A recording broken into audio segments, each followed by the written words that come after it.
Bonsoir à tous, il est 20h en Guinée, bienvenue dans cette édition d'information. Les titres. Vers l'installation des délégations spéciales sur l'ensemble du territoire national et la soumission au référendum d'une nouvelle constitution. Ce sont les grandes annonces du chef de l'État lors de son adresse à la nation hier dimanche. Le colonel Mamadi Doumbouya rassure la résilience de l'économie malgré la conjoncture mondiale. Vous suivrez un extrait de son intervention dès le début de ce journal. Et puis, les conseillers nationaux ont adopté hier le volet recettes de la loi de finances initiale 2024. Sur 81 conseillers, 73 étaient présents pour l'adoption du volet recettes du projet de la loi finance 2024 qui se chiffre à plus de 446 000 milliards avec des dépenses réévaluées. Plus de détails dans un instant. Coup de projecteur sur Aminata Koumbassa, l'une des rares capitaines de navires en Guinée au centre d'un métier majoritairement pratiqué par des hommes. Elle attire la convoitise tout en alliant vie familiale et vie professionnelle. Vous allez le découvrir dans ce journal. C'est tout pour les titres. Les détails, c'est dans un instant. Bonsoir à tous, bienvenue sur KBTV. Dans son adresse à la nation à l'occasion de Nouvel An, le président de la transition a touché du doigt plusieurs points liés à la vie sociopolitique de la nation au titre des grandes annonces. Le colonel Mamadi Doumbouya annonce la mise en place prochaine des délégations spéciales de la soumission au référendum, une nouvelle constitution et l'état résilient de l'économie guinéenne en dépit de la conjoncture mondiale. Suivie.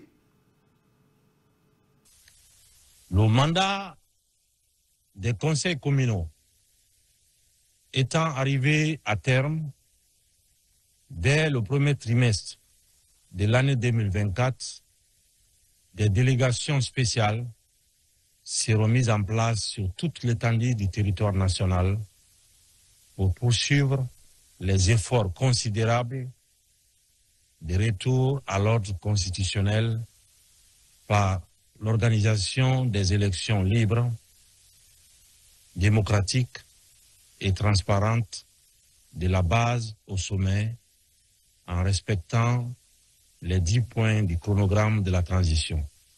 Au cours de la nouvelle année, sera soumise au référendum une nouvelle constitution qui nous ressemble et qui nous rassemble, une constitution approuvée par le peuple qui n'est pas du copier-coller, mais une constitution qui s'inspire du passé pour bâtir ensemble notre avenir.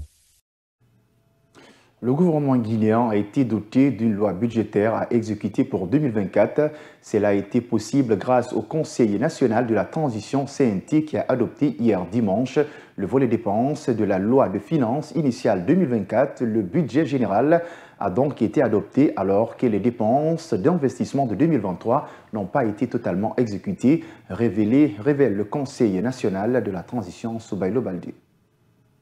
Les dépenses de la loi de finances initiale pour 2024 se chiffrent à plus de 37 000 milliards de francs guinéens, soit une augmentation d'1,16% par rapport à la loi de finances rectificative 2023. Une augmentation qui sera rapportée au PIB selon le rapport du Conseil national de la transition. Soumise au vote, les dépenses ont été adoptées à la majorité des conseillers nationaux de la transition présents à la plénière. Les dépenses d'investissement ont connu une baisse de 15 milliards, soit 0,10% au compte de 2024. Les dépenses d'investissement, y compris basse, se chiffrent à 15 606,48 milliards contre 15 626,57 milliards dans la LFR 2023, soit une baisse de 15,88 milliards, moins 0,10%.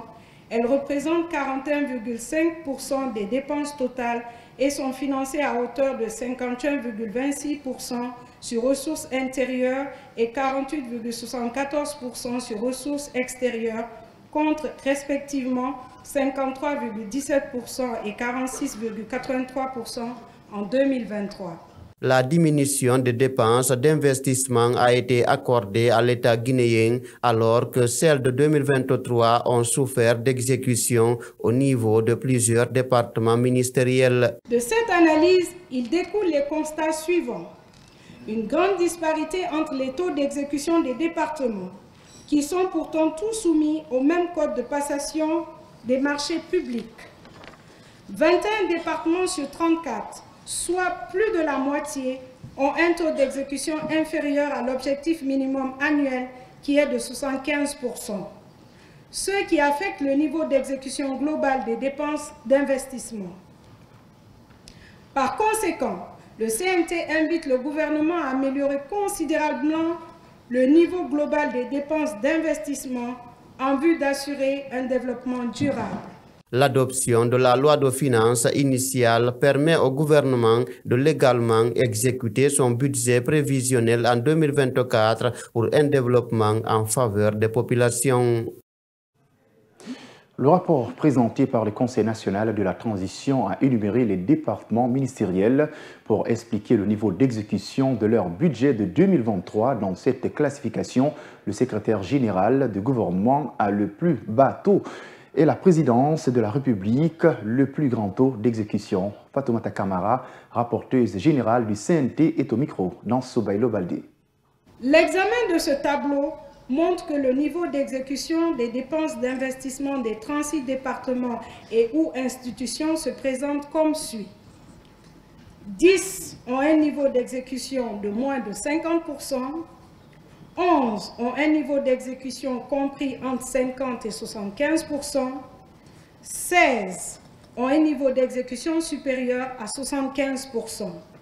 Il est à noter que le secrétariat général du gouvernement, sur une allocation de 5 milliards de GNF, n'a à date rien exécuté.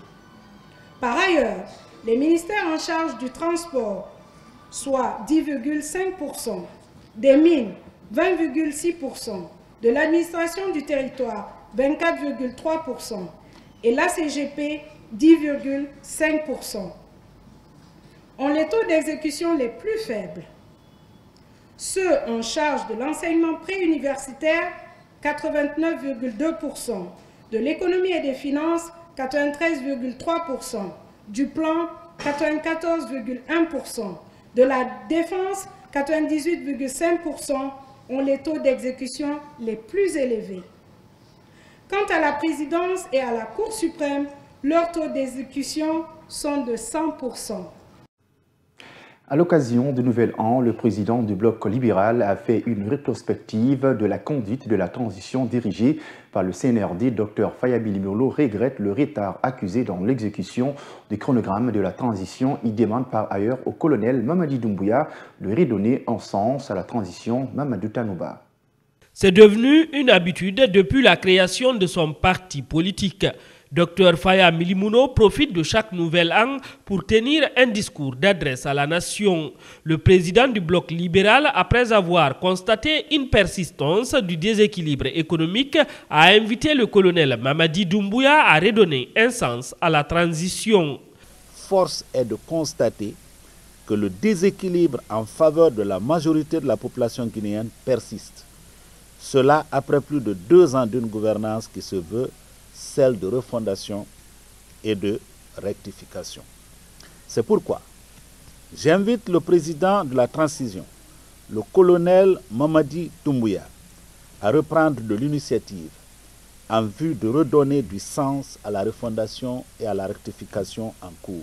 Dr Faya Milimouno n'a pas oublié de mentionner quelques retards dans l'exécution du chronogramme de la transition. Malheureusement, nous déplorons quelques retards dans la mise en œuvre de certains éléments de ce chronogramme, notamment la sortie de l'avant-projet de la nouvelle constitution, qui va susciter de véritables nouveaux débats, le démarrage effectif du recensement administratif à vocation d'état civil.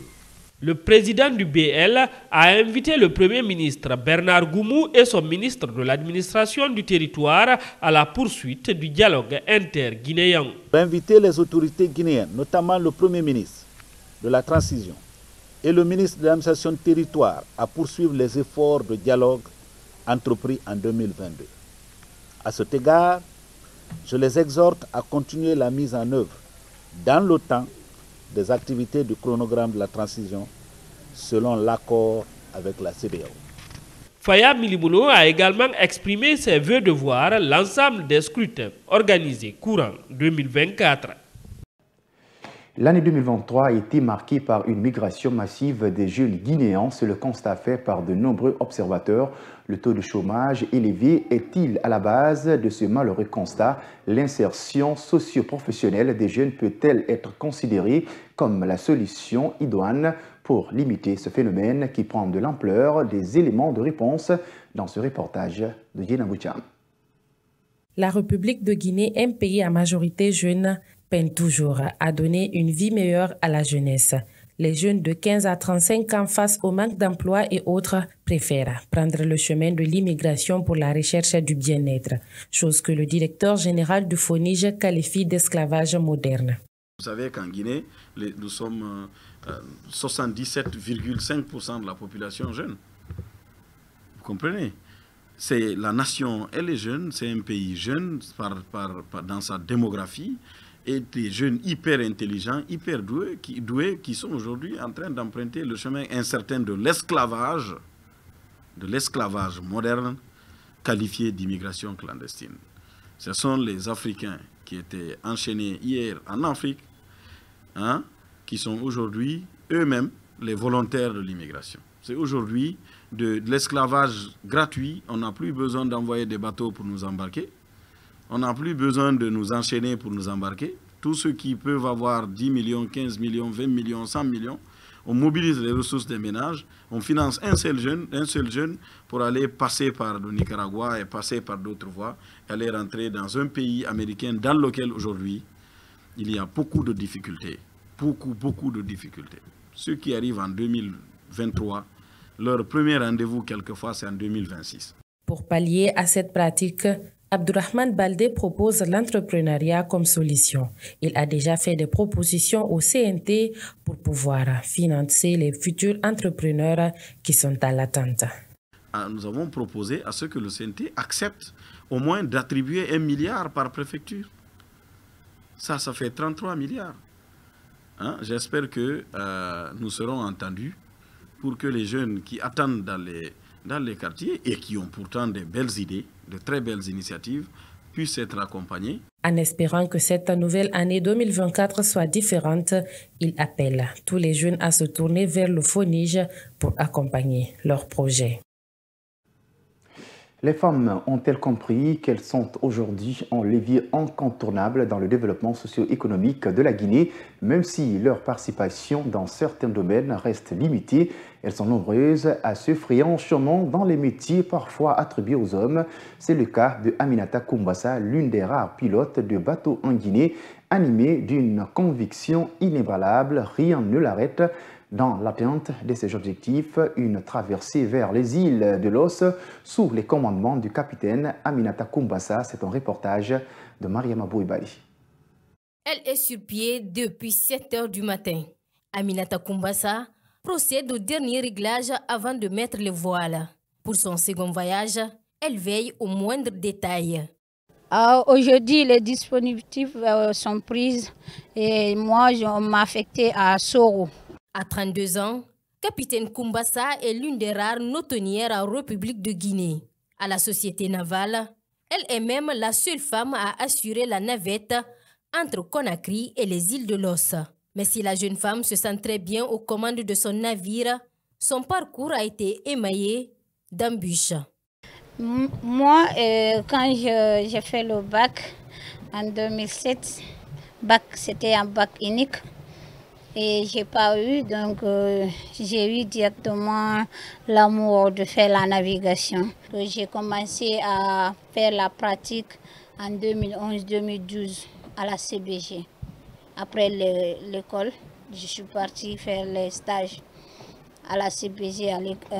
Après, j'étais avec des hommes, des femmes.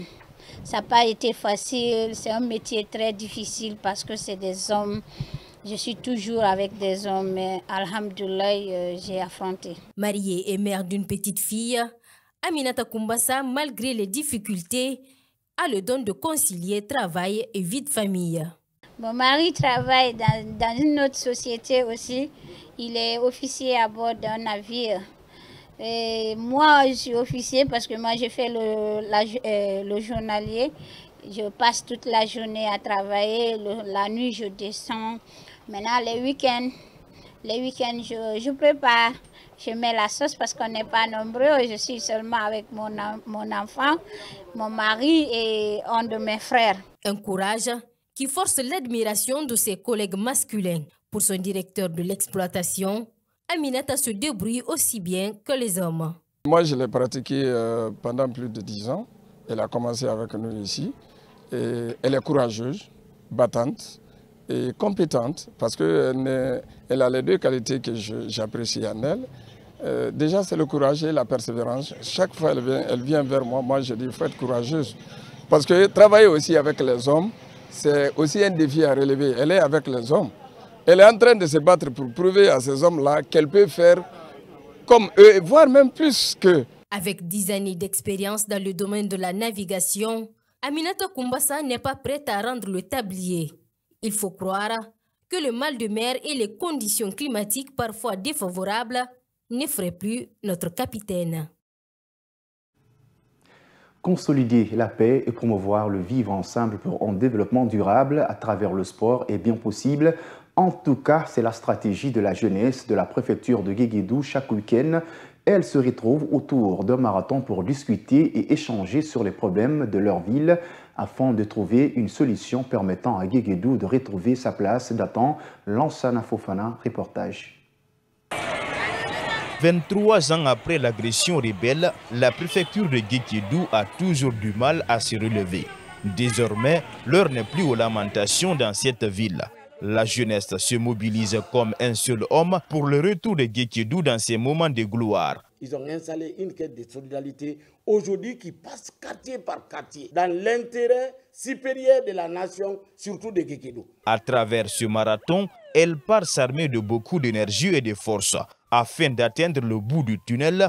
À la première lueur du soleil, ces jeunes de tout âge arpentent la nationale numéro 2 dans le strict respect des mesures sécuritaires. Avec le tricolore national à main, ils parcourent une distance de 10 km. Une marche pour le bien-être de l'organisme, mais aussi et surtout pour l'union et l'entente entre les habitants de Guéguédou. Nous avons constaté dans le temps, avec beaucoup d'autres structures, qu'il y a eu à diviser la population de Guéguédou. Ces structures, d'autres sont apolitiques, il y a d'autres qui sont politiques. Et surtout du côté politique qui a beaucoup divisé la population de Guéguédou. Mais je pense qu'avec le sport, la population de Guéguédou, on essaie de se donner la main. C'est pour que nous rentrions ensemble, que nous puissions sortir encore ensemble. Un mouvement d'ensemble, des pas de géants, des vieilles personnes qui tiennent le coup, le tout réconforté par des discours. Lorsque vous regardez la composition, je vois les artistes parmi nous. Jean Farah, j'ai besoin d'un son pour 2024. Aujourd'hui, nous faisons le marathon. Je pense que le coup ne sera plus le même. Ça, c'est un lien qui renforce. Selon ces jeunes, tous ces faits montrent que la jeunesse est déterminée à jamais et prête à se battre pour le développement de la ville de Guéguédou. On remercie le bon Dieu, la jeunesse, on est unis ensemble pour le développement de Guéguédou. Cette activité est une activité très importante et pour la santé. Le sport, facteur de rassemblement et de développement, dirait l'autre. Cette citation est bien comprise par la jeunesse de la préfecture de Guéguédou, qui a plusieurs projets de développement pour cette ville sinistrée. Mais pour y arriver, elle compte sur la participation de tout le monde, notamment les fils ressortissants et les institutions internationales. Pour finir, l'international guinéen Yarouba Nyanya Bari, évoluant au Oréacé, traverse des moments assez difficiles. Le meilleur attaquant de la Ligue est aujourd'hui en baisse de forme. À 25 ans, l'espoir du football guinéen voit sa carrière prendre un tournant inespéré. Un club en faillite, des transferts avortés, une blessure que déviant Nyanya Bari, le récit de Fatoumata Kane. Yarouba Nyanya Bari, un footballeur à l'avenir échéant. Auparavant, meilleur attaquant de la Ligue 1 guinéenne, tout portait à croire que Nyanya était l'espoir du football guinéen. L'international guinéen est aujourd'hui devenu l'ombre de lui-même. Pourtant, son titre de meilleur attaquant lui a valu une place à la CAN 2021 et de nombreux courtisans en Europe, au Maghreb et autres. La descente aux enfers de l'espoir du football guinéen a débuté cette saison avec 0 but à son compteur et une capacité technique quasi réduite. L'on se rappelle encore de son litige avec Kiveli qui lui a coûté très cher, 4 mois de suspension ainsi qu'une amende de près de 100 000 € et une interdiction de recruter durant 2 saisons pour le Oroya. À cela s'ajoute une blessure au genou qui a avorté 3 transferts en Afrique du Sud, en Algérie et en Égypte. Avant de tomber dans de gros problèmes financiers, il profita de sa suspension pour suivre des soins en Tunisie, mais n'y parvient pas, car sa blessure nécessite des moyens financiers conséquents. Amazulu, un club d'Afrique du Sud, lui propose de prendre sa prime de signature et diminuer sa valeur d'achat afin de soigner sa blessure. L'international guinéen et son entourage refusent, malgré un gros salaire. Aujourd'hui, Nyanya Barry n'est plus ce qu'il était et s'en sort difficilement avec son club qui est actuellement en faillite. Ce même club qui lui a dissuadé de signer en France. Retombant dans l'oubli, l'attaquant du Oroya AC est-il en train de regretter toutes ses opportunités ratées? Sa baisse de forme en dit long sur son avenir. C'est la fin de cette édition d'information à tous. Merci de l'avoir suivi et bon site de programme sur KVTV et au revoir.